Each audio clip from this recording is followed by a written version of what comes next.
Bonjour, comme chaque début d'année, je vous propose de faire un bilan sur l'année passée et puis sur les tendances à venir. Alors comme on l'avait évoqué en fin 2022, 2023 est une année qui a connu un fort ralentissement des transactions immobilières. On est sur environ aujourd'hui moins 20%. La hausse des taux et donc la baisse du pouvoir d'achat immobilier s'est accélérée en 2023 avec des taux qui sont passés de 2,5 à 4,5 en un an, entraînant une perte de capacité d'emprunt de l'ordre de 20%. À titre d'exemple, un couple qui pouvait emprunter 300 000 euros il y a un an ne peut plus emprunter aujourd'hui que 240 000 euros. La hausse des prix, 27% sur les 7 dernières années, qui est également responsable de cette situation, comme nous l'indique le réseau Century 21, associé à la hausse brutale, mais normale, des taux.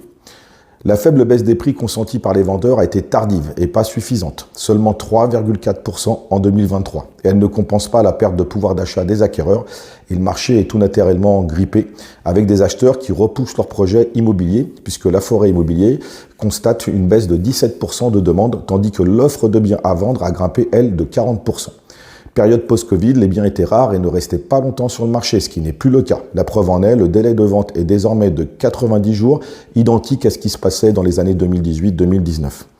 En ajoutant à cette situation la hausse des coûts des matériaux, les nouvelles réglementations en termes énergétiques qui pénalisent les biens en vente nécessitant des travaux de rénovation, les acheteurs prennent le temps de la réflexion, réalisant plusieurs visites, dont certaines avec des artisans, et négociant les prix. Nous sommes en moyenne à fin 2023 à 4,5%.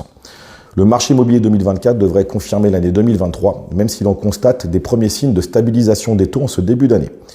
L'Observatoire immobilier des notaires ne tablant sur une reprise pas avant septembre 2024, même si on a toujours l'espoir du fameux sursaut printanier.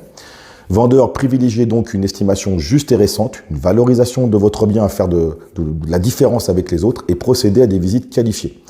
Acheteurs, les prix ont commencé à baisser et les taux se stabilisent. Ce sont plutôt de bonnes nouvelles et n'oubliez pas que si dans les années à venir les taux baissent, vous pourrez renégocier les conditions de votre emprunt. À très bientôt et je vous souhaite à tous une très belle année 2024.